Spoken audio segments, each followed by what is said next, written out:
ملايقي قادل من روقي ملقي النبي يصلي النبي يصلي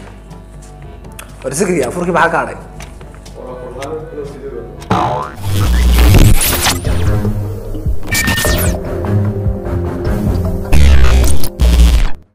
waxaan ahay ciqaabtii ilaahay maxaad fashay waad samaysay si alla kugu ciqaabo balaayo anigoo kale ah dagaal oogihii dhiig-yacabkii ahaa geystina gumaadadii ugu foosho xumaa taariikhda abid heer lagu naanaysay wiilkii awoog u ahaayeen ya'juuj iyo maajuuj sababayna dilka 40 milyan oo qof kana tirinayay boqortooyo bedkeedu la ekaa 12 milyan oo kiiloomitir oo ahayd boqortooyadii ugu weyneed ee dhulkeedu xidhiidhsan yahay taariikhda abid Jankiz Khan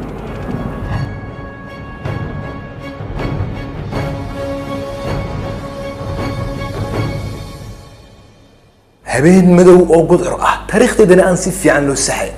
san lagu qiyaasay intii u dhaxaysay sanadihii 1150 ilaa 1162 mid ka mid ah qabiiladii Mongolianiska ee ag degi jiray webiga Onon ayaa waxa uu dhashay Jankiz Khan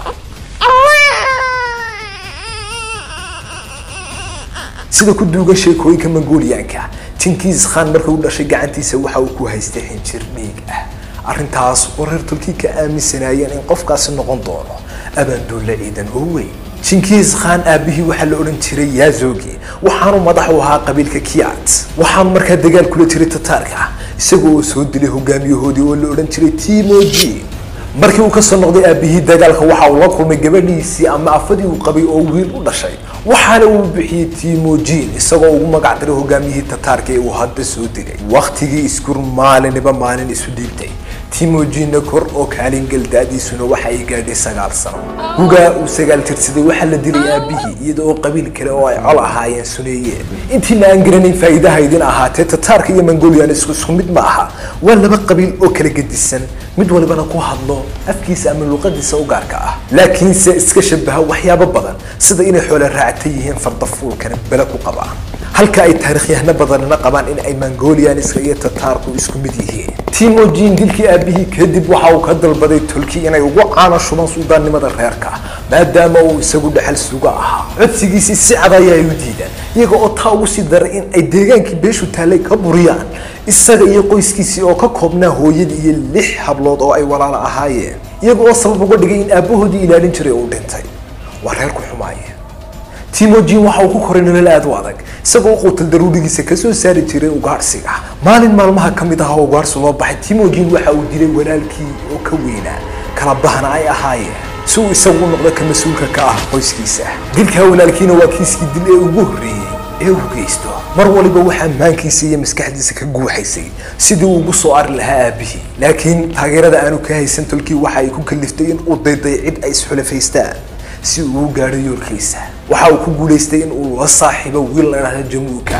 oo uu dhalay abaandulla ciidan oo weyn saaxiibtinimadooduna waxa ahayd mid xooggan da'diisu markii ahayd 16 jir ayaa uu guursaday laakiin waqti yar kadib guurkiisii waxa xaaskiisii qafaashay qabiil kale oo ay col ahaayeen isagoo hogaamiyay qabiilkaasi xaaskii Timojin sida uu doonay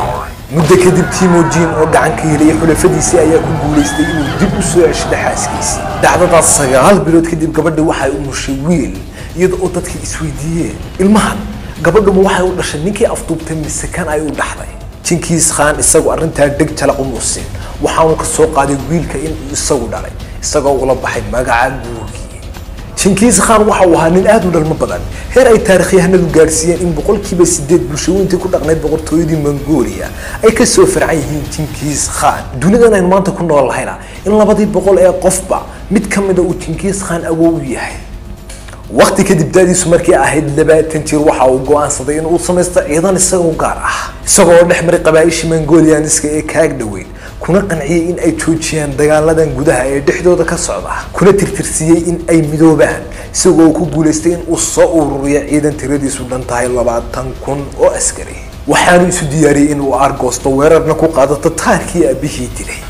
dagaalkii markii uu bilaabmay Tataarkii gacanta ayaa u mariyay laakiin bulshooyinka Tataarku waxa ay diideen inay u hoggaansamaan maamulkii Jankiz Khan amar diidadaas markii uu maqlay waxa uu bilaabay ciyaarihiisii isagoo amray in madaxa laga jaro wixii Tataar sheegtaba caruurta mooyaane si hadhowtooda marka ay koraan ciidan ay isaga ugu noqdaan waxa uu sii waday duulaankiisii isaga oo markan weerarkiisa ku eekeeyay qabiilka taysho oo isaga oo yar intay afduubteen adoonsaday iyagana nolosha ayaa uu ku gubay inta ay ka tira leekaayeen Jankiz Khan ciidanka waxa la maamulay saaxiibkiisa ay isku dheeraayeen ee Jamuka laakiin si khilaafaad soo dhexgalay ayaa keenay inay ciidankii kala qaybsadaan khilaafaadkaas oo kolkii dambe isku bedelay dagaal uu Jankiz Khan gacan sareeyay iyadoo uu amray in generaaladii iyo hogaamiyaasha ciidankii Jamuka nolosha lagu kariyo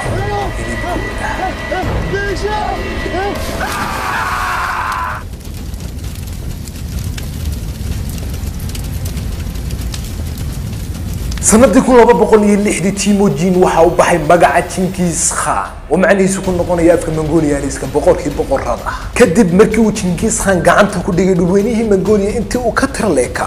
waxa uu bilaabay dhul ballaarsi isagoo ciidan konton kun oo askari ah oo uu watay u jeediyay danka iyo boqortooyadii Chinese-ka isagoo oo go'doomiyay Peking heer uu gaarsiiyay in dadka Chinese-ku waqtiga dadkan dhintay cunaan muddo kadib waxa uu gudaha u galay caasimadda Peking isagoo qudda ka jara wixii nin sheeganayay dumarkii iyo carruurtiina qafashay inta kadib Jankiz Khan waxa uu jeestay dhulweynihii Islaamka oo waagaas ku fadhiyay dhul aad u weyn oo soo taxnaa laga soo bilaabo galbeedka China Asia badankeeda qaybo badan oo ka tirsan Afrika ilaa laga gaadhay koonfur galbeed Yurub oo ay ka jirtay dawladii Andalus